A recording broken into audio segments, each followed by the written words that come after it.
Hi sir.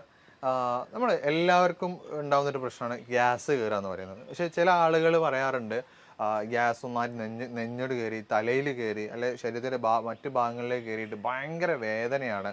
അത് ചില സമയത്ത് അറ്റാക്ക് ആണോ എന്ന് തോന്നിപ്പോകുന്ന രൂപത്തിലൊക്കെ ഗ്യാസ് കയറിയിട്ട് വേദന ഉണ്ടാവാറുണ്ട് പറഞ്ഞു.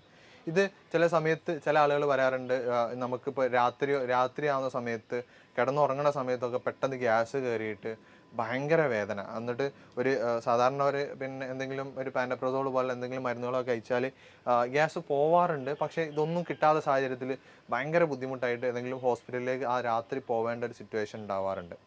അപ്പം ഇങ്ങനെ ഗ്യാസ് കയറുന്നതിൽ നമുക്ക് എന്തൊക്കെ നമുക്ക് ചെയ്യാൻ പറ്റും? അതായത് ഇങ്ങനെ ഗ്യാസ് കയറിയാൽ ആ ഗ്യാസ് ഒന്ന് പുറത്താക്കാൻ വേണ്ടിയിട്ട് നമുക്ക് എന്ത് ചെയ്യാൻ പറ്റും?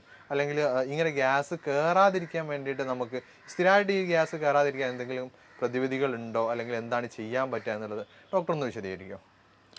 തീർച്ചയായിട്ടും നമുക്ക് ചില കണ്ടീഷനുകൾ ഇങ്ങനെയുള്ള അവസ്ഥകൾ വരുമ്പോൾ നമ്മുടെ ചുറ്റുപാടിൽ തന്നെ നമ്മുടെ അടുക്കളയിൽ തന്നെ ചെയ്യാൻ പറ്റാവുന്ന ഒരുപാട് മെഡിസിൻസ് ട്രീറ്റ്മെൻറ്റുകൾ അവൈലബിൾ ആണ്. പക്ഷേ നമ്മൾ ഈ പറഞ്ഞതുപോലെ PPIയിലോ അല്ലെങ്കിൽ മറ്റെന്തെങ്കിലും മെഡിസിൻസൊക്കെ എന്ത് ചെയ്യും, അതിന് അഡിക്റ്റ് ആയി കഴിഞ്ഞാൽ പിന്നീട് ഈവൻ എന്ത് ഇഷ്യൂ ഉണ്ടെങ്കിലും അത് യൂസ് ചെയ്യുന്ന ഒരു സിറ്റുവേഷൻ ഉണ്ടാകാറുണ്ട്. നമ്മൾ ഈ മെഡിസിൻ എടുക്കുന്നതിന് മുമ്പ് മനസ്സിലാക്കേണ്ട ഒരു കാര്യം, ഗ്യാസ് എന്നുള്ളത് വ്യത്യസ്ത തരത്തിലുണ്ട്. ഹൈപ്പർ അസിഡിറ്റി വരുന്ന കേസുകളുണ്ട്, അതുപോലെ ഹൈപ്പോ അസിഡിറ്റി വരുന്നുണ്ട്. അതായത് അസിഡിറ്റി കൂടിക്കഴിഞ്ഞിട്ട് ഗ്യാസ്ട്രൈറ്റിസ് അങ്ങനെയുള്ള പ്രശ്നങ്ങൾ വരുന്നുണ്ട്. അതേപോലെ തന്നെ അതിൻ്റെ ഓപ്പോസിറ്റ് സൈഡിൽ നിന്ന് ശരിയായ രീതിയിൽ ആസിഡ് സെക്രേഷൻ ഇല്ലാണ്ട് ദഹനം നടക്കാണ്ട് അങ്ങനെ ഗ്യാസ് പ്രൊഡ്യൂസ് ചെയ്യുന്ന കണ്ടീഷനുണ്ട്. ഈ രണ്ട് കണ്ടീഷന് വേർതിരിച്ചറിയുക എന്നുള്ളത് വളരെ ഇമ്പോർട്ടൻ്റ് ആണ്. അങ്ങനെ അറിയുമ്പോൾ മാത്രമാണ് നമുക്ക് പ്രോപ്പറായിട്ട് അതിനൊരു ട്രീറ്റ്മെൻറ്റിലേക്ക് പോകാൻ കഴിയുള്ളൂ. ഓൾമോസ്റ്റ് എല്ലാ കേസുകളിലും വരുന്ന ഒരു പ്രധാന റീസൺ എന്നുള്ളത് എച്ച് പൈലോറിയുടെ ഇൻഫെക്ഷനാണ്, അല്ലെങ്കിൽ എച്ച് പൈലോറിക്കിൻ്റെ അതിൻ്റെ ഒരു പ്രസൻസാണ്, അതിൻ്റെ ഒരു ആക്ടിവേഷനാണ് യഥാർത്ഥത്തിൽ ഇന്ന് കൂടുതൽ കണ്ടുവരുന്ന ഗ്യാസിൻ്റെ ഒരു കാരണം എന്നുള്ളത്. അപ്പോൾ ഈ ഗ്യാസ് കൂടുതലായിട്ട് കഴിഞ്ഞാൽ പറഞ്ഞതുപോലെ തന്നെ ഈ തലയിൽ കയറുക, അല്ലെങ്കിൽ ഹാർട്ട് ബേൺ എന്ന് വരെ പേര് വരും ഗ്യാസിന് പറയാറുണ്ട്. നെഞ്ചരിച്ചിൽ അല്ലെങ്കിൽ ഹാർട്ട് ബേൺ, അതായത് ഹാർട്ടിൻ്റെ ആ ഒരു ഭാഗത്ത് നമ്മൾ അറ്റാക്ക് വരുമ്പോൾ ഉണ്ടാകുന്ന ഒരു പെയിൻ സ്റ്റാർട്ട് ചെയ്യുന്നൊരു ഏരിയ ഉണ്ട്. അതേ ഭാഗത്തു നിന്ന് നമ്മൾ സ്റ്റേണം, അതായത് നെഞ്ചിൻ കൂടിൻ്റെ ഒരു ഭാഗത്തിൽ നിന്ന് ആ ഒരു സൈഡിൽ നിന്ന് തന്നെയാണ് ഈ പെയിൻ ഉണ്ടാകുന്നത്. അപ്പോൾ അതുകൊണ്ട് തന്നെ ഇത് അറ്റാക്ക് ആണോ ഹാർട്ടിൻ്റെ ഇഷ്യൂ ആണോ എന്നുള്ള പലപ്പോഴും നമുക്ക് കൺഫ്യൂസ്ഡ് ആക്കുന്ന ഒരു വിഷയം തന്നെയാണ്. അപ്പോൾ നമ്മൾ ആദ്യം ഞാൻ നേരത്തെ പറഞ്ഞ പോലെ ഹൈപ്പർ ആണോ അസിഡിറ്റി ആണോ ഹൈപ്പോ അസിഡിറ്റി ആണോ എന്നുള്ളത് ആദ്യം തിരിച്ചറിയണം. ഈ ഹൈപ്പർ അസിഡിറ്റിയുടെ കേസുകളിൽ കൂടുതലായിട്ട് ആസിഡ് സെക്രേഷൻ കൂടുക, ഈ സ്റ്റാർട്ടിങ്ങിൽ പറഞ്ഞല്ലോ ഞാൻ, എച്ച് പൈലോറിക് ഇൻഫെക്ഷൻ്റെ അമിതമായിട്ടുള്ള സെക്രേഷൻസ് വരും. അതിൻ്റെ ഇൻഫെക്ഷൻ വരുമ്പോൾ അമിതമായിട്ട് HCl പ്രൊഡ്യൂസ് ചെയ്യും, ആസിഡ് സെക്രേഷൻ കൂടും. അപ്പോൾ അങ്ങനെയുള്ള കേസുകളാണെന്നുണ്ടെങ്കിൽ അവർക്ക് വയറുകാളിച്ച ഭയങ്കരമായിരിക്കും, ശക്തമായിട്ട് വയറുകാളിച്ച ഉണ്ടായിരിക്കും. ഭക്ഷണം കഴിച്ചു കഴിഞ്ഞാൽ വീണ്ടും വീണ്ടും ഭക്ഷണം കഴിക്കാൻ തോന്നുക. ഒരു മണിക്കൂർ നമ്മൾ ഭക്ഷണം കഴിച്ചിട്ടുണ്ടാവുള്ളൂ, ശരിയായ രീതിയിൽ ദഹിക്കാനൊരു സമയം എടുത്തിട്ടില്ല. അപ്പോഴൊക്കെ എന്ത് ചെയ്യും, നമുക്ക് ഇനിയും ഭക്ഷണം കഴിക്കണം, ഭക്ഷണം ഒന്നും കഴിക്കാത്ത പോലെ ഒരു ഫീലിംഗ് തോന്നുക. അതേപോലെ ചില ആളുകൾക്ക് എന്ത് ചെയ്യും, ടോയ്ലറ്റിൽ ഭക്ഷണം കഴിച്ചാൽ ഉടനെ തന്നെ ടോയ്ലറ്റിൽ പോകാനുള്ള ഒരു ടെൻഡൻസി ഉണ്ടാവുക. അതുപോലെ ഓക്കാനം വരിക, രാവിലേക്ക് എഴുന്നേറ്റ് കഴിഞ്ഞാൽ ഓക്കാനം വരിക, ഛർദ്ദിക്കാനൊരു ഫീലിംഗ് വരിക, ചിലപ്പോൾ ഛർദ്ദിക്കുക തന്നെ ചെയ്യും, ചിലപ്പോൾ ഒരു യെല്ലോയിഷ് കളറിലുള്ള ഫ്ലൂയിഡ് ഛർദ്ദിക്കാറൊക്കെ ഉണ്ട് ഈ ഹൈപ്പർ അസിഡിറ്റിയുള്ള കേസുകളിൽ. അപ്പോൾ ഇവർക്കാണ് കൂടുതലായിട്ടും നമ്മൾ പലപ്പോഴും പറയുന്ന മൈഗ്രെയിൻ ഇഷ്യൂസ് ഉണ്ടാവുക. അതേപോലെ തന്നെ ഹൈപ്പർ അസിഡിറ്റിക്ക് ഒരു കാരണം ഉണ്ടാകുന്ന ഈ ടെൻഷൻ ഒരു പ്രധാന കാരണമാണ്. എച്ച് പൈലോറിക്കിൻ ഇൻഫെക്ഷൻ പറഞ്ഞത് അതേപോലെ തന്നെ മറ്റൊരു റീസണാണ് ഈ ടെൻഷൻ വരിക എന്നുള്ളത്. കൂടുതലായിട്ട് ടെൻഷൻ വന്നു കഴിഞ്ഞാൽ നമുക്കെന്ത് ചെയ്യും, ഗ്യാസ്ട്രിക് ഇഷ്യൂസ്, ഗ്യാസ്ട്രിക്കിൻ്റെ പ്രശ്നങ്ങൾ കൂടുതലായിട്ടുണ്ടാകും. ഞാൻ സിമ്പിളായിട്ടൊരു എക്സാമ്പിൾ പറയാം. നമ്മളിപ്പോൾ ഒരു വാഹനത്തിൽ യാത്ര ചെയ്യുകയാണ്, റോഡിലൂടെ യാത്ര ചെയ്യുന്ന സമയത്ത് പെട്ടെന്നൊരു ഒരാളങ്ങോട്ട് കടന്നില്ലെങ്കിൽ ഒരു പൂച്ച ഓപ്പോസിറ്റ് നമ്മൾ ക്രോസ് ചെയ്താൽ നമ്മൾ എന്ത് ചെയ്യും, പെട്ടെന്ന് സഡനായിട്ട് ബ്രേക്ക് പിടിക്കും. അങ്ങനെ ബ്രേക്ക് പിടിക്കുന്ന നേരത്ത് സ്വാഭാവികമായിട്ടും നമ്മുടെ വയറിൻ്റെ അകമാണ് പെട്ടെന്ന് അതിൻ്റെ ഒരു എഫക്റ്റ്, അല്ലെങ്കിൽ വയറ് കാളുക എന്ന് പറയും നമ്മളെ നാടൻ ഭാഷയിൽ. അപ്പോൾ കണ്ടത് കണ്ണാണ്, പക്ഷെ അതിൻ്റെ എഫക്റ്റ് വന്നത് എവിടെയാണ്, ആ ഒരു കാളിച്ച ഫീൽ ചെയ്തത് നമ്മുടെ വയറ്റിലാണ്. അപ്പോൾ അത്രത്തോളം കണക്ഷൻ എന്തുണ്ട് നമ്മുടെ ബ്രെയിനും സ്റ്റൊമക്കും തമ്മിലുണ്ട്. അപ്പോൾ നമ്മൾ കൂടുതലായിട്ട് ടെൻസ്ഡായി കഴിഞ്ഞാൽ എന്തെങ്കിലും ഒരു ഇഷ്യൂ അതിങ്ങനെ എപ്പോഴും തോട്ട്സ്ഫുള്ളായിട്ട് എപ്പോഴും ചിന്തിച്ചുകൊണ്ട് നടന്നിരുന്നാൽ നമുക്കൊരു റിലാക്സേഷൻ ഇല്ല എന്നുണ്ടെങ്കിൽ സ്വാഭാവികമായിട്ടും അത് ടെൻഷനായിരിക്കും. പിന്നീട് അതേപോലെ തന്നെ വയറ്റിൽ നിന്നുള്ള ഗ്യാസ്ട്രിക് പ്രൊഡ്യൂഷൻസ് HCl പ്രൊഡക്ഷൻ കൂടുതലായിരിക്കും. ഇതേപോലെ നേരത്തെ പറഞ്ഞതുപോലെ തന്നെ എച്ച് പൈലോറിക് ഇൻഫെക്ഷൻ ഉണ്ടാകുന്ന സമയത്ത് ഹൈപ്പർ അസിഡിറ്റി ഉണ്ടാകുന്ന അതേപോലെ തന്നെ എന്ത് ചെയ്യും, ഈ ടെൻഷൻ കൂടിക്കഴിഞ്ഞാൽ ഈ പറഞ്ഞ HCl പ്രൊഡക്ഷൻ ആസിഡ് പ്രൊഡക്ഷൻ കൂടും. അതേപോലെ ഹൈപ്പർ അസിഡിറ്റി ഫീൽ ഉണ്ടാകുമെന്നുള്ളതാണ്. പിന്നെ മറ്റൊരു കാരണം ഹൈപ്പോ അസിഡിറ്റിയുടെ ഒരു കാരണം ഉണ്ടല്ലോ. ഈ ഹൈപ്പോ അസിഡിറ്റി എന്ന് വെച്ചിട്ടുണ്ടെങ്കിൽ നമ്മൾ ഭക്ഷണം കഴിച്ചു കഴിഞ്ഞാൽ ശരിയായ ഒരു ദഹനം ഉണ്ടാവില്ല. ആസിഡിൻ്റെ ആ പേരിൽ തന്നെയുണ്ട്, ആസിഡിൻ്റെ അളവിൽ തോതിൽ കുറവും. അപ്പോൾ ആസിഡിൻ്റെ അളവ് വളരെ ഇമ്പോർട്ടൻ്റ് നമ്മളെ ദഹനം നടക്കണമെന്നുണ്ടെങ്കിൽ. അപ്പോൾ ഹൈപ്പോ അസിഡിറ്റി എന്ന് പറഞ്ഞാൽ ആസിഡിൻ്റെ അളവ് കുറയുക എന്നുള്ളതാണ്. അപ്പോൾ ഹൈപ്പോ അസിഡിറ്റി വന്ന പേഷ്യൻ്റെ കേസിൽ എന്താണെന്ന് വെച്ചിട്ടുണ്ടെങ്കിൽ ദഹനം ശരിയായി നടക്കില്ല, അത് ടൈം എടുക്കും. എസ്പെഷ്യലി നമ്മൾ പ്രോട്ടീൻ റിച്ച് ആയിട്ടുള്ള ബീഫോ ചിക്കനോ അങ്ങനെയുള്ള കഴിക്കുകയാണെന്നുണ്ടെങ്കിൽ സ്വാഭാവികമായിട്ട് ടൈം എടുക്കും. ആ ടൈം എടുക്കുന്ന സമയത്ത് ഒരു ഇൻഡൈജഷൻ ഉണ്ടായിരിക്കും, ശരിയായ രീതിയിൽ ദഹനം നടക്കില്ല, ഒരു ബാഡ് സ്മെല്ല് ഫീൽ ചെയ്യും, വയറ് വീർത്തതുപോലെയൊക്കെ ഫീൽ ചെയ്യുക, ശരിയായ രീതിയിൽ ശോധന ഉണ്ടാകില്ല. ആ സമയത്ത് നമുക്ക് ഓക്കാന വരിക, ഛർദ്ദിക്കാൻ വരിക, വയറ് വീർത്ത പോലെ വരിക, ക്ഷീണം തോന്നുക, വിശപ്പില്ലാത്തൊരു അവസ്ഥ തോന്നുക, അങ്ങനെയുള്ള പ്രശ്നങ്ങളൊക്കെ ഇങ്ങനെയുള്ള ഹൈപ്പോ അസിഡിറ്റിയുടെ കേസുകളിൽ ഉണ്ടാകാറുണ്ട്. അപ്പോൾ ഇങ്ങനെ രണ്ട് തരത്തിലും എന്തുണ്ട്, അസിഡിറ്റി ഉണ്ടാകാറുണ്ട്. അപ്പോൾ ഹൈപ്പർ അസിഡിറ്റിൻ്റെ കേസിൽ അമിതമായിട്ടുള്ള ദഹനരസങ്ങളുടെ സാന്നിധ്യത്തിൽ ഉണ്ടാകുന്നതാണ്. ഹൈപ്പോ അസിഡിറ്റി എന്താ വെച്ചിട്ടുണ്ടെങ്കിൽ ഈ പറഞ്ഞതുപോലെ വേണ്ട രീതിയിലുള്ള ദഹനരസങ്ങൾ ഇല്ല എന്നുണ്ടെങ്കിൽ എന്ത് ചെയ്യും, ശരിയായ ദഹനം ഉണ്ടാകില്ല. അപ്പോൾ അവിടെ ബാക്ടീരിയ ഇതുണ്ടായിരിക്കും, അവിടെ പിന്നെ അതുപോലെ ദഹിക്കാതെ കിടന്നിട്ട് അതിൽ നിന്ന് ഗ്യാസസ് പോലെയുള്ള പ്രൊഡ്യൂസ് ചെയ്യും. അങ്ങനെയുള്ള പ്രശ്നങ്ങളും കാര്യങ്ങളും ഉണ്ടായിരിക്കും. ബാഡ് ബാക്ടീരിയൻ്റെ പ്രസൻസ് അമിതമായിട്ട് കൂടുതലുണ്ടായിട്ടുണ്ടാകും.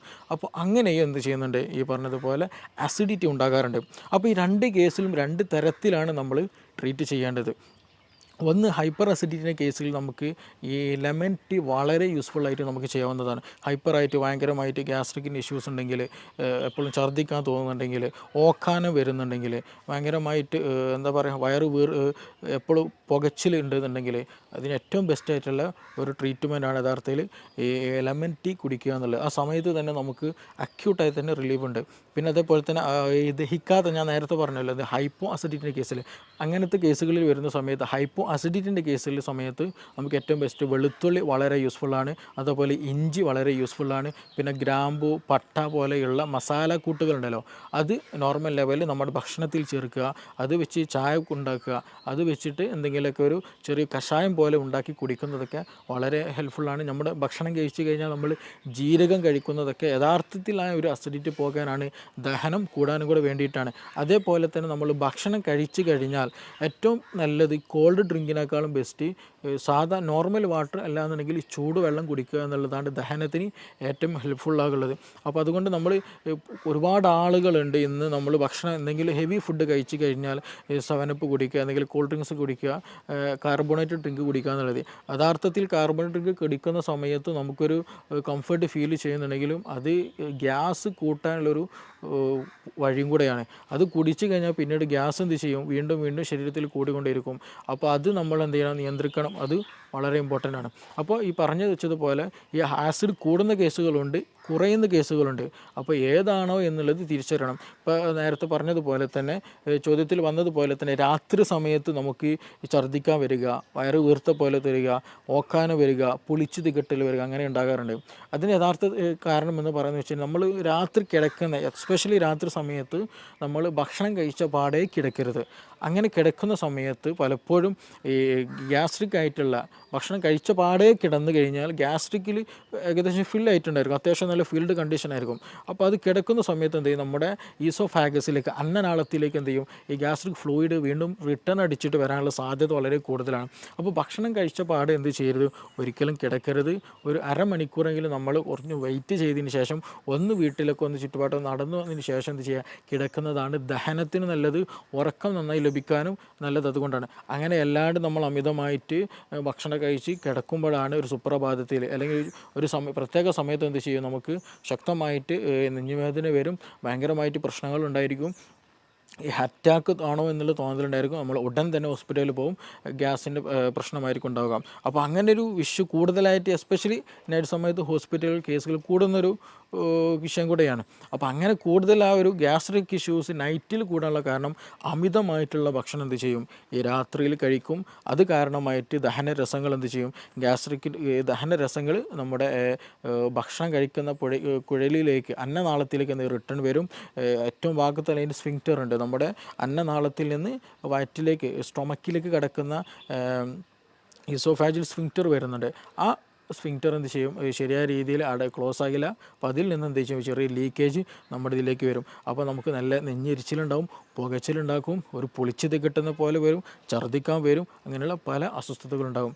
അപ്പോൾ എന്ത് തന്നെ വന്നാലും നമ്മൾ ഗ്യാസിൻ്റെ പ്രശ്നത്തിൽ നമ്മുടെ വീട്ടിൽ തന്നെ അതിനുള്ള മരുന്നുകളുണ്ട്. അപ്പോൾ കൂടുതൽ അതിന് എന്താണ് റീസൺ എന്നുള്ളത് ആദ്യം മനസ്സിലാക്കണം. ഹൈപ്പർ ആണോ ഹൈപ്പോ ആണോ എന്നുള്ളത് ആദ്യം മനസ്സിലാക്കണം. ഹൈപ്പർ ആണെങ്കിലും ഹൈപ്പോ ആണെങ്കിലും അതിൻ്റെ പിന്നിലുള്ള റീസൺ അത് ഇൻഫെക്ഷൻ ആണോ, ഇനി അതല്ല ഫുഡ് കൂടുതലായിട്ട് സ്പൈസസ് ഫുഡ് കഴിക്കുന്ന പ്രശ്നമാണോ, ഉറക്കമില്ലാത്ത പ്രശ്നമാണോ, ടെൻഷനാണോ, ഏതാണോ അതിനുള്ള റീസൺ എന്ന് ഫൈൻഡ് ഔട്ട് ചെയ്തതിന് ശേഷം അതിന് സ്പെസിഫിക് ആയിട്ടുള്ള ട്രീറ്റ്മെൻറ്റ് നൽകുക എന്നുള്ളതാണ് അതിന് ഏറ്റവും ബെസ്റ്റ് ആയിട്ടുള്ള പോൺ വഴി. അതാണ് നമ്മൾ സ്വീകരിക്കേണ്ടതും. ഒട്ടുമിക്ക ആളുകൾക്കും ഗ്യാസ് കയറാറുണ്ട്. ഭക്ഷണം കഴിച്ചില്ലെങ്കിലൊക്കെ നോർമലി ഗ്യാസ് കയറാറുണ്ട്. പക്ഷെ ചില ആളുകൾക്ക് ഇത് സ്ഥിരമായിട്ടുണ്ടാവാറുണ്ട്. ഭക്ഷണം കഴിച്ചാലും ശരിയാണ്, അല്ലെ കഴിക്കുന്നതിൻ്റെ മുമ്പായിരിക്കും, ചിലപ്പോൾ കിടന്ന് ഉറങ്ങുന്ന സമയത്തൊക്കെ ആയിരിക്കും ഗ്യാസ് കയറുന്നുണ്ടാവുക. ഇങ്ങനെ സ്ഥിരമായിട്ട് ഗ്യാസ് കയറുന്ന ഈ ഒരു പ്രശ്നം നമുക്ക് പൂർണ്ണമായിട്ട് അല്ലെ ഒരു ശാശ്വതമായിട്ട് മാറ്റാൻ പറ്റുമോ? അല്ലെങ്കിൽ അത് ഈ പെട്ടെന്ന് ഈ ചില ഇപ്പോൾ പറഞ്ഞ പോലെ കിടന്നുറങ്ങുന്ന സമയത്തോ അല്ലെങ്കിൽ രാത്രിയൊക്കെ പിന്നുള്ള സമയത്തൊക്കെ ആണെങ്കിൽ, അല്ലെങ്കിൽ നമ്മൾ ഒറ്റയ്ക്ക് ആണെങ്കിൽ ആവുന്ന സമയത്തൊക്കെ ആണെങ്കിൽ ഇങ്ങനെ ഗ്യാസ് കയറി ബുദ്ധിമുട്ടാണെങ്കിൽ നമുക്ക് ആ സമയത്ത് തന്നെ ഈ ഗ്യാസ് കയറുന്ന ഇൻസ്റ്റൻ്റ് ആയിട്ട് പോകാൻ വേണ്ടിയിട്ട്, കയറിയ ഗ്യാസ് പെട്ടെന്ന് പുറത്തു പോകാൻ വേണ്ടിയിട്ട് നമുക്ക് എന്തൊക്കെ നമുക്ക് ചെയ്യാൻ പറ്റും? തീർച്ചയായിട്ടും നമുക്ക് നമ്മുടെ വീട്ടിനകത്ത് നിന്ന് തന്നെ ചില കോമ്പിനേഷനൊക്കെ ഉണ്ടാക്കി അടുക്കളയിൽ നിന്ന് തന്നെ നമുക്കെന്ത് ചെയ്യാം, ഗ്യാസിനുള്ള മെഡിസിൻസ് അതിന് അവൈലബിൾ ആണ്. അതേപോലെ തന്നെ ചോദ്യത്തിൽ വന്നതുപോലെ നമുക്കിതിന് പൂർണ്ണമായും മാറ്റാൻ പറ്റുമോ എന്നുള്ളതാണ്. ഒരുപാട് പേർക്ക് നമ്മുടെ ക്ലിനിക്കിൽ വരുമ്പോൾ ചോദിക്കുന്നൊരു ചോദ്യമാണ് ഗ്യാസിൻ്റെ ഇഷ്യൂ. അത് പലപ്പോഴും പറയില്ല, അതൊരു സൈലൻ്റ് ആക്കിയിട്ട് വെക്കും, അതൊരു സെക്കൻഡറി ആക്കിയിട്ട് പലപ്പോഴും വെക്കാറുണ്ട്. പക്ഷെ നമ്മൾ മനസ്സിലാക്കേണ്ട ഒരു കാര്യം, ഓൾമോസ്റ്റ് പല റീസൺസിന് പല അസുഖങ്ങൾക്കും കാരണം അതിൻ്റെ ബേസിക് ആയിട്ടുള്ളത് വയറാണ്. അപ്പോൾ അതുകൊണ്ടാണ് വയറ് കേട് വന്നത് കൊണ്ടാണ് യഥാർത്ഥത്തിൽ പല അസുഖങ്ങളും ഉണ്ടാകുന്നത്. അതിൻ്റെ വയറ് കേട് വന്നതിൻ്റെ ഒരു ലക്ഷണം മാത്രമാണ് ഗ്യാസ് എന്ന് പറയുന്നത്.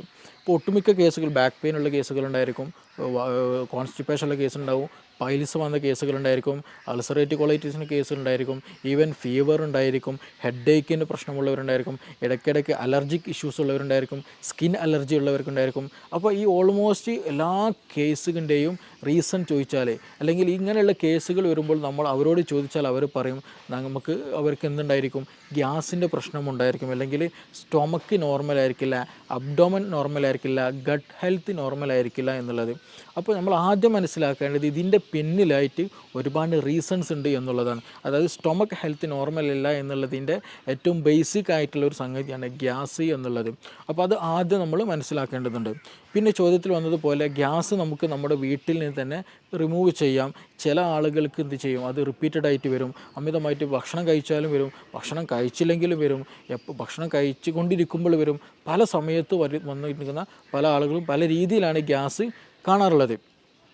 അപ്പോൾ ഇത് ഗ്യാസ് എന്തുകൊണ്ട് വരുന്നോ അതിന് റീസൺ എന്താണ് എന്നുള്ളത് ആദ്യം മനസ്സിലാക്കണം. ഗ്യാസ് രണ്ട് തരത്തിലുണ്ട് പ്രധാനമായിട്ടും. ഒന്ന് ഹൈപ്പർ അസിഡിറ്റിയിൽ വരുന്നുണ്ട്, ഹൈപ്പോ അസിഡിറ്റിയിൽ വരുന്നുണ്ട്. അപ്പോൾ നമ്മളെപ്പോഴും നോക്കണം ഹൈപ്പർ ആണോ അല്ല ഹൈപ്പോ ആണോ എന്നുള്ളത്. ഗ്യാസ് ഹൈപ്പർ അസിഡിറ്റിയിലും വരും, ഹൈപ്പോയിലും വരും. അപ്പോൾ നമ്മളെപ്പോഴും നമ്മുടെ സ്റ്റൊമക്ക് pH അല്ലെങ്കിൽ സ്റ്റൊമക്കിൻ്റെ കണ്ടീഷൻ എപ്പോഴും ഒരു ന്യൂട്രലായിട്ടാണ് കൊണ്ടുപോകേണ്ടത്. അപ്പോൾ അത് കൂടിയാലും പ്രശ്നമാണ്, കുറഞ്ഞാലും പ്രശ്നമാണ്. ഹൈപ്പർ അസിഡിറ്റിൻ്റെ കേസ് എടുത്ത് നോക്കുക. നമ്മൾ അമിതമായിട്ട് അങ്ങനെയുള്ള കേസുകളിൽ അമിതമായിട്ട് ക്ഷീണം തോന്നും, അമിതമായിട്ട് ചിലപ്പോൾ വയറുവേദന വരും, ഛർദ്ദിക്കാൻ വരും, ആൾ പറ്റ സ്കിന്നായിട്ടായിരിക്കും, ഭയങ്കര സ്കെൽറ്റലായിരിക്കും, കൂടുതൽ തടിയൊന്നും വെക്കൂല, ഇടയ്ക്കിടയ്ക്ക് ചിലപ്പോൾ ഭക്ഷണം കഴിച്ചാൽ പെട്ടെന്ന് വയറ്റിന്ന് പോകാൻ തോന്നും. അങ്ങനെയുള്ള പല അസ്വസ്ഥതകളും ഹൈപ്പർ അസിഡിറ്റിയിൽ കണ്ടുവരാറുണ്ട്. ഈ കേസുകളിൽ ഈ ഹൈപ്പർ അസിഡിറ്റി വരാനും ഒരുപാട് കാരണങ്ങളുണ്ട്. നമ്മൾ സ്പൈസി ആയിട്ടുള്ള ഫുഡുകൾ അമിതമായി കഴിക്കുക, കൂടുതൽ അസിഡിറ്റി കൂടിയ ഫുഡുകൾ, ഉപ്പിലിട്ടതൊക്കെ എന്ത് ചെയ്യുക, അമിതമായിട്ട് കഴിക്കുക, കൂടുതൽ ഉപ്പ് അടങ്ങിയിട്ടുള്ള ഭക്ഷണം കഴിക്കുക, പിന്നെ അതുപോലെ തന്നെ ടെൻഷൻ കൂടുതലായി ഉണ്ടാകുക, പിന്നെ അതുപോലെ എച്ച് പൈലോറിക്കിന് ഇൻഫെക്ഷൻ വരിക. അപ്പോൾ ഈ പറഞ്ഞ സാധനങ്ങളൊക്കെ ഏതെങ്കിലും ഒന്നുണ്ടെന്നുണ്ടെങ്കിൽ അത് നമ്മുടെ സ്റ്റൊമക്കിലുള്ള എപ്പിത്തീലിയൽ ലെയറിന് എന്ത് ചെയ്യും, ട്രിഗർ ചെയ്തുകൊണ്ടിരിക്കും. അവിടെയുള്ള HCl പ്രൊഡക്ഷൻ അത് എന്ത് ചെയ്യും, കൂട്ടാൻ കാരണമാകും. അപ്പോൾ HClൻ്റെ പ്രൊഡക്ഷൻ കൂടുക, ഗ്യാസ്ട്രിക് സെക്രീഷൻ കൂടിക്കഴിഞ്ഞാൽ സ്വാഭാവികമായിട്ടും അവിടെ ഗ്രാജ്വലി എന്ത് ചെയ്യും, അവിടെ ഇൻഫ്ലമേഷൻ വരും, അവിടെ ഇൻഫെക്ഷൻ വരും. അതിൻ്റെ കൂടെ തന്നെ അവിടെ ഗ്യാസ് പ്രൊഡക്ഷൻ കാരണം ഗ്യാസ് സൈറ്റ് ഇങ്ങനെ തികട്ടിയിട്ട് വരും. ചിലപ്പോൾ ഛർദി, വോമിറ്റിങ് വരും, ഛർദ്ദിക്കാൻ തോന്നും, ചിലപ്പോൾ നോസിയൻ്റെ അങ്ങനെ ഒരു ഫീലിംഗ് ഉണ്ടായിരിക്കും, തല ചുറ്റുന്നത് പോലെ തോന്നും, തലയിൽ എന്തോ ഹെവിനെസ് പോലെ, തലക്ക് കനമുള്ളത് പോലെയൊക്കെ തോന്നും. ഗ്രാജ്വലി ഇങ്ങനെയുള്ള ആളുകൾക്കാണ് എന്ത് പറയുക, തലയിൽ എന്തോ വെച്ചിട്ടുണ്ട്, അല്ലെങ്കിൽ മൈഗ്രെയിൻ പോലെയുള്ള ഒരു ഫീലിംഗ് വരെ ഇത് കാരണമുണ്ടാകും. അപ്പോൾ അതുകൊണ്ട് തന്നെ ചില ആളുകൾക്ക് ഭക്ഷണം, ഈ കേസുകളിൽ, ഈ ഹൈപ്പർ അസിഡിറ്റിൻ്റെ കേസുകളിലാണ് കൂടുതൽ ആളുകൾ മൈഗ്രെയിൻ പോലും ഉണ്ടാകുന്നത്. അപ്പോൾ അതിൻ്റെയൊക്കെ ബേസിക് റീസണും അല്ലെങ്കിൽ നമുക്ക് കാണാൻ കഴിയുന്ന എന്താണ്, ഈ പറയുന്ന ഗ്യാസാണ്. അപ്പോൾ എപ്പോഴും ഗ്യാസ് ഉള്ളവർ ശ്രദ്ധിക്കണം. അത് മേ ബി ഈവൻ ക്യാൻസർ വരെ നീളാൻ ചാൻസ് ഉണ്ട്. അതേപോലെ തന്നെ ഈ പറഞ്ഞ പോലെ മൈഗ്രെയിനിലേക്ക് വരാൻ നീളാനുള്ള ചാൻസ് ഉണ്ട്. അപ്പോൾ അതുകൊണ്ട് തന്നെ ഈ മൈഗ്രെയിൻ കേസുകൾ എടുത്ത് നോക്കിയാൽ അവർ പറയുന്ന റീസൺ എന്താണെന്ന് വെച്ചിട്ടുണ്ടെങ്കിൽ, സമയത്തിന് ഭക്ഷണം കഴിച്ചില്ല എന്നുണ്ടെങ്കിൽ തലവേദന വരും എന്നുള്ളതാണ്. അപ്പോൾ സമയത്തിന് ഭക്ഷണം കഴിച്ചില്ല എന്നുണ്ടെങ്കിൽ എന്താണ് സംഭവിക്കുന്നത്, ഹൈപ്പർ അസിഡിറ്റി വരും. ഈ ഹൈപ്പർ അസിഡിറ്റി വന്നാൽ എന്ത് ചെയ്യും, തലവേദനയിലേക്ക് നയിക്കും എന്നുള്ളതാണ്. അപ്പോൾ അത് ഗ്രാജ്വലി എന്ത് ചെയ്യും, തലവേദനയിലേക്ക് നയിക്കും ഹൈപ്പർ അസിഡിറ്റി കാരണം എന്നുള്ളതാണ്. പിന്നെ മറ്റതേപോലെ തന്നെ റീസണാണ് ടെൻഷൻ വരിക എന്നുള്ളത്. എന്തെങ്കിലും ടെൻഷനായിട്ട് എന്തെങ്കിലും ഫ്യൂച്ചറിൽ അല്ലെങ്കിൽ പാസ്റ്റ്, ടെൻഷൻ എന്നുള്ള വിഷയം പറയുമ്പോൾ നമ്മൾ എപ്പോഴും ചിന്തിക്കേണ്ട ഒരു കാര്യമാണ്, ഈ വ്യക്തി എന്തായിരിക്കും, ഒന്നുകിൽ ഫ്യൂച്ചറിൽ എന്തെങ്കിലും ഡ്രീം കണ്ടിട്ടായിരിക്കും നീങ്ങുക, അല്ലെങ്കിൽ പാസ്റ്റിൽ എന്തെങ്കിലും ഇഷ്യൂ ഓർത്തിട്ട് ഞാൻ അങ്ങനെ ചെയ്തുകൊണ്ടല്ലോ ഇങ്ങനെ ആയത്, അന്ന് അങ്ങനെ ചെയ്യുകയാണെങ്കിൽ ഇന്ന് ഇങ്ങനെ ആവില്ലായിരുന്നല്ലോ, അങ്ങനെയൊക്കെ ചിന്തിച്ചുകൊണ്ടിരിക്കും. ഫ്യൂച്ചറിലുള്ള ആളെങ്കിലോ, എനിക്ക് 2 കൊല്ലം കഴിഞ്ഞിട്ട് ഇത് എക്സാം പാസ്സാവണം, അല്ലെങ്കിൽ വീട് വെക്കണം, മകളെ കെട്ടിക്കാനുണ്ട്, കടം കൊടുക്കാനുണ്ട്. ഇപ്പോഴൊന്നല്ലേ, 2 വർഷം 5 വർഷം 10 വർഷം ശേഷമായിരിക്കും. പക്ഷെ ആ ഒരു ചിന്തയിലായിരിക്കും എല്ലാ വർക്കുകളും. ഈവൻ ഉറങ്ങാൻ പോകുമ്പോഴും ഉണർന്നെണീക്കുമ്പോഴും ആ മൈൻഡ് സെറ്റിലായിരിക്കും. അപ്പോൾ അത് ഗ്രാജ്വലി എന്ത് ചെയ്യും, ടെൻഷനായി മാറി പിന്നീട് എന്ത് ചെയ്യും, നമ്മുടെ വയറ്റിലുള്ള ഗ്യാസ്ട്രിക് സെക്രീഷൻ വല്ലാണ്ട് കൂട്ടിക്കളയും. ഞാൻ നേരത്തെ പറഞ്ഞതുപോലെ തന്നെ എന്ത് ചെയ്യും, നമ്മുടെ HClൻ്റെ ഒക്കെ പ്രൊഡക്ഷന് കൂട്ടിക്കളയും. അപ്പോൾ കൂടുതലായിട്ട് സ്റ്റൊമക്ക് സെക്രീഷൻസ് കൂടിക്കഴിഞ്ഞാൽ, HClൻ്റെ പ്രൊഡക്ഷൻ കൂടിക്കഴിഞ്ഞാൽ എന്ത് ചെയ്യും, ഇൻഫെക്ഷൻ വരും, ഇൻഫെക്ഷൻ വരും, മറ്റു പല അസ്വസ്ഥതകളുണ്ടാവും. നേരത്തെ പറഞ്ഞതുപോലെ അതും എന്ത് ചെയ്യും, ടെൻഷൻ കൂടുന്നതും മൈഗ്രെയിനിലേക്ക് നയിക്കുമെന്നുള്ളതാണ്. അതേപോലെ തന്നെയാണ് ഉറക്കം കുറഞ്ഞു കഴിഞ്ഞാലും ഇതുപോലെ നമ്മുടെ ഗ്യാസ്ട്രിക്കിൻ്റെ സെക്രീഷൻസ് കൂടും, നമ്മുടെ ബോഡി വളരെ തിന്നാക്കും, ഡൈജഷനെ അത് ബാധിക്കുന്നുണ്ട്. അപ്പോൾ ഉറക്കം കുറഞ്ഞു കഴിഞ്ഞാലും നേരത്തെ പറഞ്ഞതേപോലെ തന്നെ എന്താണ്, ഈ മൈഗ്രെയിൻ്റെ ഇഷ്യൂ കാണാറുണ്ട്. അപ്പോൾ ഇതിൻ്റെയൊക്കെ ഈ ഗ്യാസ്ട്രിക് സെക്രീഷൻ കൂടുന്ന കണ്ടീഷനാണ് ഈ പറഞ്ഞിട്ടുള്ള ഫുഡ്, സ്പൈസി ആയിട്ടുള്ള ഫുഡ്, കൂടുതൽ അസിഡിറ്റി കൂടിയിട്ടുള്ള ഉപ്പിലിട്ടത് കഴിക്കുന്നത്, അതേപോലെ ടെൻഷൻ വരുന്നത്, അതേപോലെ എച്ച് പൈലോറിക്കിൻ്റെ ഇൻഫെക്ഷൻ വരുന്ന കണ്ടീഷനുകളൊക്കെ അതിൽ വരുന്ന കാറ്റഗറിയാണ് ഹൈപ്പർ അസിഡിറ്റി എന്നുള്ള കാറ്റഗറി. അപ്പോൾ ഇങ്ങനെയുള്ള കേസുകൾ നമുക്ക് നോർമലി ആയിട്ടുണ്ടെങ്കിൽ നമുക്ക് എന്ത് ചെയ്യാന്ന് വെച്ചാൽ, ഒന്ന് സിമ്പിളായിട്ട് ചെയ്യാൻ പറ്റാവുന്ന ഒന്നാണ് ഈ ലെമൺ ടീ കുടിക്കുക എന്നുള്ളത്. നല്ല ഇഷ്യൂസ് ഉണ്ടെങ്കിൽ, ഇപ്പോൾ നിങ്ങൾക്ക് മൈഗ്രെയിൻ്റെ ഇഷ്യൂ ഉണ്ട്, ഗ്യാസ്ട്രിക്കിന് ഭയങ്കര അസ്വസ്ഥത, ഛർദ്ദിക്കാൻ തോന്നുന്നു, അല്ലെങ്കിൽ ഒരു അസ്വസ്ഥത ഫീൽ ചെയ്യുന്നുണ്ടല്ലോ, ആ ഒരു സമയത്ത് തന്നെ ഒരു ഗ്ലാസ്സിൽ എന്താ ചെയ്യുക, ചെറിയ രൂപത്തിൽ ഒരു നാരങ്ങ കംപ്ലീറ്റ് നീരെടുത്തിട്ട് തന്നെ ഒരു ലെമൺ ടീ ഉണ്ടാക്കി കുടിച്ചാൽ വളരെ നല്ല റിസൾട്ടാണ്. ആ വോമിറ്റിംഗ് ടെൻഡൻസി, അതുപോലെ തലക്കൊരു കറക്കം, ഒരു തല ചുറ്റുന്നത് പോലെ ഫീൽ ചെയ്യുക, അതൊക്കെ ഒരു വിത്തിൻ മിനിറ്റ്സിനുള്ളിൽ തന്നെ നമുക്ക് ക്യൂറായിട്ട് നമുക്ക് കൊണ്ടുപോകാം. പക്ഷേ അത് ആ സമയത്ത് കറക്റ്റ് ടൈമിൽ തന്നെ ചെയ്യണം. ഈവൻ നല്ല ഇഷ്യൂവിലേക്ക് എത്തിക്കഴിഞ്ഞ് കഴിഞ്ഞാൽ അത്ര റിസൾട്ട് ഉണ്ടാകണമെന്നില്ല. അപ്പോൾ ആ ഒരു സമയത്ത് തന്നെ, അസ്വസ്ഥത തുടങ്ങുന്ന സമയത്ത് തന്നെ ചെയ്യുക. അതേപോലെ സമയത്തിന് ഫുഡ് കഴിക്കുക, ഹൈപ്പർ അസിഡിറ്റി വരാതെ നമ്മൾ പരമാവധി ശ്രദ്ധിക്കുക എന്നുള്ളതാണ്. പിന്നെ ഇത് ഹൈപ്പർ അസിഡിറ്റിയുടെ കേസിലാണ്. മറ്റൊരു കേസുണ്ട്, രണ്ടാമത് ഹൈപ്പോ അസിഡിറ്റി എന്നുള്ളതാണ്. ഈ ഹൈപ്പോ അസിഡിറ്റിയുടെ കേസിൽ സിമ്പിളായിട്ട് പറഞ്ഞാൽ ഇങ്ങനെ തിരിച്ചറിയാമെന്ന് ചോദിച്ചാൽ, ചില ആളുകൾ ഭക്ഷണം കഴിച്ചു കഴിഞ്ഞാൽ ഒരു ഖനം പോലെ ഉണ്ടാകും, വയറെന്തോ ഫില്ല് കഴിഞ്ഞ പോലെ. രാവിലെ ഭക്ഷണം കഴിച്ചതായിരിക്കും, വൈകുന്നേരമായിട്ട് പോലും വിശപ്പില്ല, അല്ലെങ്കിൽ ദാഹമില്ല, അങ്ങനെ ഒരു ഫീലിങ്ങേ പോലും തോന്നുന്നില്ല എന്നുള്ളതാണ്. അതേപോലെ തന്നെ ഇവർക്ക് ഉണ്ടാകും വയറ്റിന് ശരിയായ രീതിയിൽ ശോധന ഉണ്ടാകില്ല. അപ്പോൾ ഇങ്ങനെയുള്ള കേസുകൾ എന്താണെന്ന് വെച്ചാൽ, ഒരുപാട് സമയം എന്ത് ചെയ്യും, നമ്മൾ കഴിക്കുന്ന ഭക്ഷണങ്ങൾ ഇങ്ങനെ കെട്ടിക്കിടക്കും, വയറ് ശരിക്കും ദഹിക്കാണ്ട്. കാരണം എന്താണ്, ദഹിക്കണമെന്നുണ്ടെങ്കിൽ ഗ്യാസ്ട്രിക് സെക്രീഷന് ഒരു നോർമൽ ലെവലെങ്കിലും വേണം. അപ്പോൾ ആ നോർമൽ ലെവൽ പോലും ഇല്ലാണ്ട് അല്ലാണ്ട് കുറഞ്ഞ അളവിലാണ്, വേണ്ടതൊന്നും ഇല്ല ദഹിക്കാൻ. അപ്പോൾ അങ്ങനെ വരുമ്പോൾ എന്ത് ചെയ്യും, വയറ്റിൽ ഈ നമ്മൾ കഴിച്ച ഭക്ഷണ പദാർത്ഥങ്ങൾ അവിടെ നിൽക്കും. അവിടെ നിന്നിട്ട് അവിടെ എന്ത് ചെയ്യും, ബാക്ടീരിയൻ്റെ ഗ്രോത്ത് നടക്കും. അങ്ങനെ ബാഡ് സ്മെല്ലുള്ള കീഴ്വാഴ് പ്രൊഡ്യൂസ് ചെയ്യും. പിന്നെ ഇതുപോലെ ശ്വാസം ശരിക്കും ലഭിക്കില്ല, ചിലപ്പോൾ വയറുവേദന ഉണ്ടാകും, വയറ് വീർത്ത പോലൊരു ഫീലിംഗ് ഉണ്ടാകും, വിശപ്പ് ഉണ്ടാകില്ല. ഇങ്ങനെയുള്ളവർക്ക് എന്ത് ചെയ്യും, ഓക്കാനം പോലെയുള്ള അസ്വസ്ഥതകൾ ഉണ്ടാകാറുണ്ട്. അപ്പോൾ ഇങ്ങനെയുള്ള കേസുകൾ എന്താ വെച്ചാൽ ദഹനക്കുറവാണ്, അല്ലേ, ഹൈപ്പോ അസിഡിറ്റിയുടെ കേസുകളാണ്. അപ്പോൾ നമ്മൾ അതിന് ദഹനത്തെ പ്രൊമോട്ട് ചെയ്യണം. അവിടെ ദഹനം നടന്നാൽ കൂടുതലായിട്ട് HCl, ഗ്യാസ്ട്രിൻ പോലെയുള്ള പ്രൊഡക്ഷൻസ് കൂടിക്കഴിഞ്ഞാൽ ദഹനം സുഗമമായി നടക്കും, ഈ പ്രശ്നങ്ങളൊന്നും ഉണ്ടാകില്ല.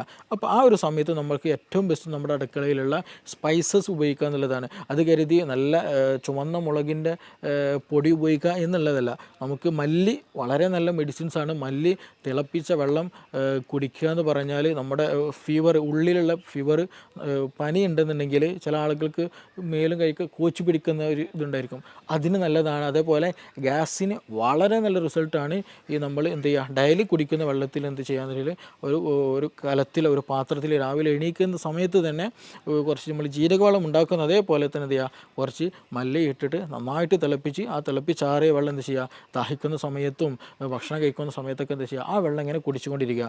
അത് ഗ്യാസ് നന്നാവാനും നന്നായിട്ട് പുറന്തള്ളാനും ദഹനം നന്നാകാനും ശോധനം കിട്ടാനൊക്കെ വളരെ വളരെ നല്ല ബെസ്റ്റ് റിസൾട്ട് ഉള്ളതാണ് ഈ മല്ലി, കൊത്തമ്പാലി അല്ലെങ്കിൽ ക്യുമിൻ എന്നുള്ള ആ സംഗതി. അപ്പോൾ അതെന്ത് ചെയ്യുക, വളരെയധികം നല്ല ബെനിഫിഷ്യലാണ്. പിന്നെ അതേപോലെ തന്നെ നമുക്ക് ചെയ്യാൻ പറ്റുന്നതാണ്, വീട്ടിൽ നിന്ന് ചെയ്യാൻ പറ്റാവുന്ന കാര്യമാണ് വെളുത്തുള്ളി കഴിക്കുക എന്നുള്ളത്. വെളുത്തുള്ളി ചുട്ട് കഴിക്കുന്നത്, പച്ചക്ക് കഴിക്കുന്നു പ്രശ്നമില്ല, അങ്ങനെയും ചില കഴിക്കാം. പക്ഷേ ഇതേ വെളുത്തുള്ളി എന്ത് ചെയ്യാണ്, ഹൈപ്പർ അസിഡിറ്റി ഉള്ളവർ ഉപയോഗിച്ചാൽ അവർക്ക് അസ്വസ്ഥത കൂടും, അവർക്ക് പല അസ്വസ്ഥതകളും ബുദ്ധിമുട്ടുകളും അവർക്ക് എന്ത് ചെയ്യും, ഫീൽ ചെയ്യാനുള്ള സാധ്യത വളരെ വളരെ കൂടുതലാണ്. അപ്പോൾ ഹൈപ്പോ അസിഡിറ്റിൻ്റെ കേസിലാണെങ്കിൽ മാത്രമാണ് ഈ വെളുത്തുള്ളി കൂടുതൽ എഫക്റ്റീവായിട്ട് ഫീൽ ചെയ്യുള്ളൂ, ദഹനം കൂടുതൽ പ്രൊമോട്ട് ചെയ്യുകയുള്ളൂ.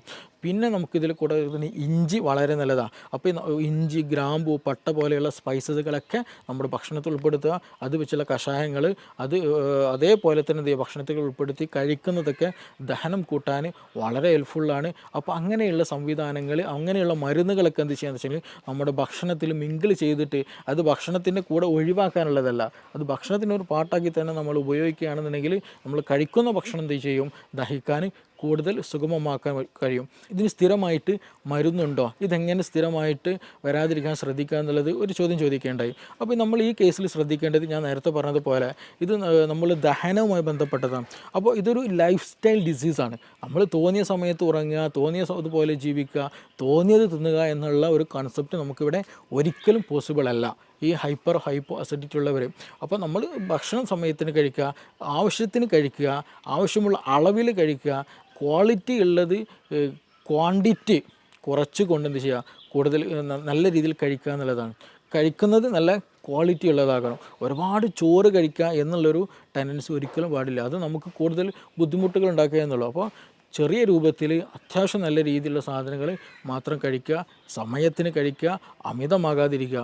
അതേപോലെ തന്നെ ഭക്ഷണം കഴിച്ച പാടെ ഉറങ്ങുന്ന ശൈലിയുണ്ട്, അപ്പോഴാണ് അപ്പോൾ എസ്പെഷ്യലി ഈ നൈറ്റ് ലൈഫ് ഇന്ന് കൂടിയൊരു കണ്ടീഷനാണ്. രാത്രി പുറത്ത് പോകലും അവിടെ നിന്ന് ഭക്ഷണം കഴിക്കലും, ഒരുപാട് ഭക്ഷണം കഴിച്ച് വരും, എന്നിട്ട് എന്ത് ചെയ്യും, നേരെ ബെഡ്ഷീറ്റിലേക്ക് കിടക്കും. രാത്രി സുപ്രഭാതത്തിലായിരിക്കും പെട്ടെന്ന് നെഞ്ഞുവേദന അല്ലെങ്കിൽ ഹാർട്ട് പെയിൻ, അതും ഈ നെഞ്ചരിച്ചിൽ എന്ന് പറയുന്ന ഗ്യാസിൻ്റെ ഒരു പെയിൻ, നമുക്ക് ഗ്യാസിൻ്റെ ഈ പെയിന് വരിക എന്ന് പറഞ്ഞിട്ടുണ്ടെങ്കിൽ നമ്മുടെ ഹാർട്ടിരിക്കുന്ന ഭാഗം ഉണ്ടല്ലോ, അവിടെ നിന്ന് തന്നെയാണ് ആ ഒരു പെയിന്, വേദന ഫീൽ ചെയ്യുക, തുടങ്ങുക അവിടെ നിന്ന് തന്നെയാണ്. അപ്പോൾ അതുകൊണ്ട് തന്നെ നമുക്ക് കൺഫ്യൂഷൻ ആയിരിക്കും, ഇത് എന്താണ്, ഹാർട്ട് അറ്റാക്ക് ആണോ, ഹാർട്ടിൻ്റെ ഇഷ്യൂ ആണെന്നുള്ളത്. നമ്മൾ ഉടൻ തന്നെ ഹോസ്പിറ്റലിൽ പോകും, ടെസ്റ്റുകളൊക്കെ നടത്തും, നോർമലായിരിക്കും, ഗ്യാസിന് പ്രശ്നമായിരിക്കും. ഇങ്ങനെ കൂടുതലായിട്ട് ഇന്ന് രാത്രികളിൽ ഹോസ്പിറ്റലുകൾ വരവ് കൂടുതലാണ്. എന്താണ് ഇതിന് റീസൺ എന്ന് ചോദിച്ചാൽ നൈറ്റ് ലൈഫാണ്. കൂടുതലായിട്ട് രാത്രിയിൽ അമിത ഭക്ഷണം കഴിക്കും, ഭക്ഷണം കഴിച്ചിട്ട് അതേപോലെ വന്നിട്ട് ബെഡിൽ കിടക്കും എന്നുള്ളതാണ്. ഇവർക്ക് ഛർദ്ദിക്കാൻ വരും, പുളിച്ചത് കെട്ടൽ വരും, പിന്നെ അങ്ങനെയുള്ള പല അസ്വസ്ഥതകളും ഇവർക്കുണ്ടായിരിക്കും. അപ്പോൾ അത് വരാനുള്ള റീസൺ എന്താണെന്ന് വെച്ചാൽ നമ്മളെ ഭക്ഷണം ഫില്ലായി കഴിഞ്ഞിട്ട് എന്ത് ചെയ്യും, ബെഡിൽ വന്ന് കിടക്കുന്ന സമയത്ത് ഈ ഗ്യാസ്ട്രിക്കിലുള്ള കണ്ടൻറ്റുകൾ എന്ത് ചെയ്യും, വീണ്ടും റിഗർജിറ്റേഷൻ വരും. നമ്മുടെ ഈസോഫാഗസ്, അതായത് അന്നനാളത്തിലേക്ക് തന്നെ എന്ത് ചെയ്യും, മുകളിലേക്ക് തന്നെ വീണ്ടും റിട്ടേൺ അടിക്കാൻ തുടങ്ങും. അങ്ങനെ റിട്ടേൺ അടിക്കുമ്പോഴാണ് നമുക്കൊരു പുളിരസം തോന്നുക, ഛർദ്ദിക്കാൻ തോന്നുക, അങ്ങനെയുള്ള പല അസ്വസ്ഥതകളും തോന്നുക.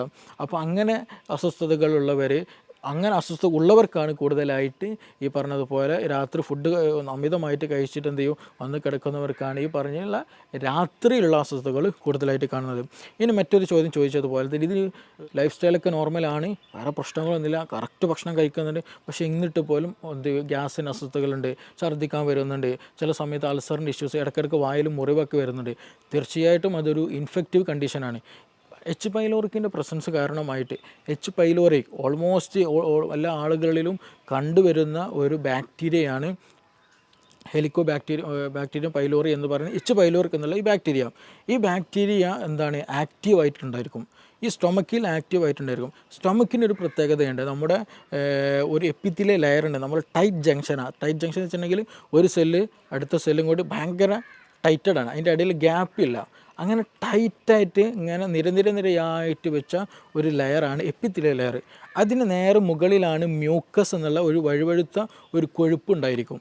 അതിൻ്റെ മുകളിലാണ് എന്ത് ഈ ആസിഡിൻ്റെ പ്രസൻസ് ഉണ്ടാവുക. അപ്പോൾ ഈ ആസിഡ് ഈ പറഞ്ഞ മ്യൂക്കസ് അതിന് താഴെ എപ്പിത്തീലിയൽ ലെയറാണ്. എപ്പിത്തീലിയൽ ലെയർ എന്ന് പറയുന്നത് നമ്മുടെ ബോഡിയോട് അത്രയും ചേർന്നിരിക്കുന്നതാണ്. അപ്പോൾ ആസിഡ് നമ്മുടെ ബോഡിയിലേക്ക് തട്ടരുത്, അല്ലെങ്കിൽ നമ്മുടെ ശരീരത്തിലെ സെല്ലിലേക്ക് തട്ടരുത്. അപ്പോൾ അതിന് പ്രൊട്ടക്ഷനാണ് യഥാർത്ഥത്തിൽ അതിന് ഇൻ ബിറ്റ്വീൻ ആയിട്ടുള്ള ഈ മ്യൂക്കസ് മെമ്പർ അല്ലെങ്കിൽ മ്യൂക്കസിൻ്റെ പ്രസൻസ് എന്ന് പറയുന്നത്. അത് നോർമലായിട്ട് നമുക്ക് വേണ്ടതാണ്. അപ്പോൾ ചില കണ്ടീഷനുകളിൽ ഈ എച്ച് പൈലോറിക്കിൻ്റെ പ്രസൻസ് കൂടുതലായിട്ടുണ്ടായിരിക്കും, എച്ച് പൈലോറിക് ആക്റ്റീവായിട്ടുണ്ടായിരിക്കും. അങ്ങനെ വരുമ്പോൾ നമ്മുടെ ഈ ഒരു എച്ച് പൈലോറിക്കിന് വേറെ പ്രത്യേകത കൂടെയുണ്ട്. അവർക്ക് യൂറിയസ് എന്നുള്ള ഒരു എൻസൈം അവരുടെ ശരീരത്തിലുണ്ട്, അല്ലെങ്കിൽ ആ ഒരു ബാക്ടീരിയയിലുണ്ട്. അപ്പോൾ അങ്ങനെയുള്ള കണ്ടീഷനുകളിൽ ഈ ഫുഡ് പാർട്ടിക്കിൾ വരുമ്പോൾ എന്ത് ചെയ്യുമെന്ന് വെച്ചിട്ടുണ്ടെങ്കിൽ ഇവർ ഈ യൂറിയസ് എന്ത് ചെയ്യും, യൂറിയനെ എന്ത് ചെയ്യും, കൺവേർട്ടഡ് ആക്കിയിട്ട് അമോണിയാക്കി മാറ്റും.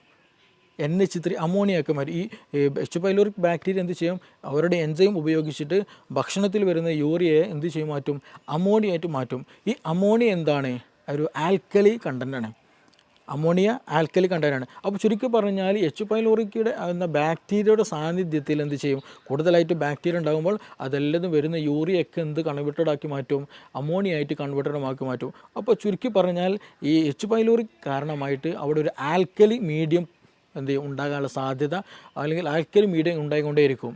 അപ്പോൾ നമ്മളെ വയറ്റിൽ തന്നെ എന്തുണ്ട്, ആസിഡും ഉണ്ട്. അപ്പോൾ ഈ ആൽക്കലിയും ആസിഡും മിക്സ് ആയി കഴിഞ്ഞാൽ സ്വാഭാവികമായിട്ടും ന്യൂട്രലൈസേഷൻ നടക്കും. അപ്പോൾ അമിതമായിട്ടുള്ള എച്ച് പൈലോറിക് ആക്ഷൻ വന്നു കഴിഞ്ഞാൽ, ഈ അമിതമായിട്ട് അമോണിയയുടെ സാന്നിധ്യം വന്നു കഴിഞ്ഞാൽ നമ്മുടെ ശരീരത്തിൽ നമുക്ക് ദഹനത്തിന് വേണ്ടിയിട്ടുള്ള നമ്മുടെ ഈ ആസിഡിന് എന്ത് ചെയ്യും, അത് ലെയർ കുറയും. അത് പിന്നെ മെല്ലെ എന്ത് ചെയ്യുമെന്ന് വെച്ചിട്ടുണ്ടെങ്കിൽ ഈ പറഞ്ഞ എച്ച് പൈലോറിക് ഗ്രാജ്വലി നമ്മുടെ മ്യൂക്കസും കടന്നിട്ട് മെല്ലെ നമ്മുടെ ഈ എപ്പിത്തീലിയൽ ലെയറിലേക്ക് വന്ന് അറ്റാച്ച് ചെയ്യും. അവിടെ പിന്നെ എന്ത് ചെയ്യും, ഇൻഫ്ലമേഷൻസ് വരും. ആ ഇൻഫ്ലമേഷൻസ് ഗ്രാജ്വലി ഈ പറഞ്ഞ പോലെ അൾസറിലേക്ക് മറ്റു പല പ്രശ്നങ്ങളിലേക്ക് വരും. അപ്പോൾ ചുരുക്കി പറഞ്ഞാൽ ഈ ഒരു സമയത്ത് തന്നെ മീൻസ് ഞാൻ നേരത്തെ പറയുകയുണ്ടായി, ഇതെന്ത് ചെയ്യും, ഈ ആൽക്കലി മീഡിയം ഈ എച്ച് പൈലോറിക് ഉണ്ടാക്കുമ്പോൾ സ്വാഭാവികമായിട്ടും എന്ത് ചെയ്യും, നമ്മുടെ ശരീരം കൂടുതലായിട്ട് ആസിഡ് പ്രൊഡക്ഷൻ നടക്കും. ഹൈപ്പർ അസിഡിറ്റി ആ സമയത്ത് ഉണ്ടാകാനുള്ള സാധ്യതയുണ്ട്. അപ്പോൾ ഓൾമോസ്റ്റ് പല കേസുകളിലും ഹൈപ്പർ അസിഡിറ്റി ഉണ്ടാകാനുള്ള റീസൺ എന്താണെന്ന് വെച്ചിട്ടുണ്ടെങ്കിൽ ഈ പറഞ്ഞിട്ടുള്ള എച്ച് പൈലോറിക്കിൻ്റെ കേസില്ല. അപ്പോൾ നമ്മൾ PPI പ്രോട്ടോമം ഇൻഹിബിറ്റേഴ്സോ പാൻഡോഫ് പോലെയുള്ള മെഡിസിൻസ് കഴിച്ചാൽ ഒരു സാന്ദർഭികമായിട്ട് ആ ഒരു സമയത്ത് റിലീഫ് കിട്ടുമെന്നല്ലാണ്ട് ഗ്രാജ്വലായിട്ട് ഒരു പെർമനൻ്റ് ആയിട്ട് റിലീഫ് നമുക്ക് കിട്ടിക്കൊള്ളുന്നുണ്ടാകില്ല. അതിന് ബേസിക്കലി റീസൺ എന്താണെന്ന് വെച്ചാൽ ഈ പറയുന്ന എച്ച് പൈലോറിക്കിൻ്റെ പ്രസൻസ് ആണ്. അപ്പോൾ ആ ഒരു സമയത്ത് നമ്മൾ പ്രോപ്പറായിട്ട് എച്ച് പൈലോറിക്കിന് ട്രീറ്റ്മെൻറ്റ്, അതിനെ ഇറാഡിക്കേറ്റ് ചെയ്യാനുള്ള ട്രീറ്റ്മെൻറ്റ് നടത്തുക എന്നുള്ളതാണ്. ഈ ഒരു കേസുകളിൽ തന്നെയാണ് നമുക്ക് ശരിയായ ദഹനം നടക്കില്ല, അതേപോലെ നമ്മുടെ ഗഡ് ഹെൽത്തിനത് ബാധിക്കും. ഗഡ് ഹെൽത്തിലേക്ക് പോകുമ്പോൾ, കാരണം നമ്മുടെ ഗ്യാസ്ട്രിക് മീഡിയം വളരെ ഇമ്പോർട്ടൻ്റ് ഡൈജഷന്. അപ്പോൾ അവിടെ ഇംപ്രോപ്പർ ആയിരുന്നെങ്കിൽ സ്വാഭാവികമായിട്ടും അതിൻ്റെ കണ്ടിന്യൂഷൻ ആയിട്ടുള്ള സ്മോൾ ഇൻറ്റെസ്റ്റൈനും ലാർജ് ഇൻറ്റെസ്റ്റൈനിലൊക്കെ എന്ത് ചെയ്യും, ബാക്ടീരിയൽ മീഡിയയിൽ ചേഞ്ചസ് വരും. അങ്ങനെ ചേഞ്ചസ് വന്നാൽ ഗട്ട് ലീക്ക് പോലെയുള്ള പ്രശ്നങ്ങളുണ്ടാകും. ഗട്ട് ലീക്ക് എന്ന് പറഞ്ഞാൽ നമ്മുടെ ഗട്ട് വാള്, അതായത് ഞാൻ നേരത്തെ പറഞ്ഞതുപോലെ ഈ സ്റ്റൊമക്കിനുള്ള ലൈനിങ് പോലെ അതേപോലെ ലൈനിങ് എന്തിനുണ്ട്, നമ്മുടെ കുടലിനുണ്ട്. അപ്പോൾ ആ ഒരു നോർമലി ആയിട്ടുള്ള അതിൻ്റെ ഒരു മീഡിയം നഷ്ടപ്പെടുമ്പോൾ സ്വാഭാവികമായിട്ടും ഗട്ടിലുള്ള ഒരുപാട് സൈറ്റോടോക്സിൻസ് ഉണ്ട്, നമ്മുടെ കോശങ്ങളെ നശിപ്പിക്കാൻ കഴിയുന്ന, ഇൻഫെക്ഷൻ ഉണ്ടാക്കാൻ കഴിയുന്ന, നമ്മുടെ ഹെൽത്തിനെ നെഗറ്റീവായിട്ട് എഫക്റ്റ് ഉണ്ടാക്കുന്ന പല സാധനങ്ങളും, പല വസ്തുക്കളും പല ബൈ പ്രൊഡക്റ്റുകൾ എന്തുണ്ട് നമ്മുടെ ഈ ഒരു ഭക്ഷണം അല്ലെങ്കിൽ ഈ ഒരു ഭക്ഷണത്തിനുണ്ടായിരിക്കും. അപ്പോൾ അതെന്ത് ചെയ്യും, നമ്മൾ ഡയറക്റ്റായിട്ട് നമ്മുടെ ശരീരത്തിൽ കടക്കും. അത് പിന്നീട് ഓട്ടോ ഇമ്മ്യൂൺ ഡിസീസുകളായിട്ട് പലപ്പോഴും ഉണ്ടാകാറുണ്ട്. അപ്പോൾ ചുരുക്കി പറഞ്ഞാൽ നമ്മുടെ ഗട്ട് ഹെൽത്തും നമ്മുടെ സ്റ്റൊമക്കിൻ്റെ ഹെൽത്തും വളരെ വളരെ ഇമ്പോർട്ടൻ്റ് ആണ്. അപ്പോൾ എച്ച് പൈലോറിക്കിൻ്റെ പ്രസൻസ് ഉണ്ടായിക്കൊമ്പോഴാണ് പലപ്പോഴായിട്ട് ഈ നിരന്തരമായിട്ടുള്ള ഗ്യാസിൻ്റെ ഇഷ്യൂസ് ഉണ്ടാവുക, മാറാത്ത ഗ്യാസിൻ്റെ പ്രശ്നങ്ങൾ ഉണ്ടാവുക. അതിന് നമ്മൾ പ്രോപ്പറായിട്ടുള്ള ട്രീറ്റ്മെൻറ്റ് എടുക്കുക എന്നുള്ളതാണ് ഏറ്റവും ബെസ്റ്റായിട്ട് നമ്മൾ ചെയ്യേണ്ടത്. എച്ച് പൈലോറിക്കിന് വേണ്ടിയുള്ള ട്രീറ്റ്മെൻറ്റ് എടുക്കുക, ഗ്യാസിന് വേണ്ടിയിട്ടുള്ളതല്ല. ഗ്യാസ് എന്നുള്ളത് അതൊരു സിംറ്റം മാത്രമാണ്. അത് അങ്ങനെ ഒരു ഇൻഫെക്ഷൻ അവിടെയുണ്ട് എന്ന് അറിയിക്കാനൊരു സിംറ്റം മാത്രമാണ്. അപ്പോൾ അതിന് വേണ്ടി നമ്മൾ ചെയ്യേണ്ടത് ഗ്യാസിന് ട്രീറ്റ്മെൻറ്റ് ചെയ്യുക എന്നുള്ളതല്ല. എച്ച് പൈലോറിക്കിൻ്റെ പ്രസൻസ് ഉണ്ടോ എന്നുള്ളതിനുള്ള ഒരുപാട് മെത്തേഡുകളുണ്ട്. ബേരിയം വീൽ എക്സ്റേകൾ ചെയ്യാവുന്നതാണ്.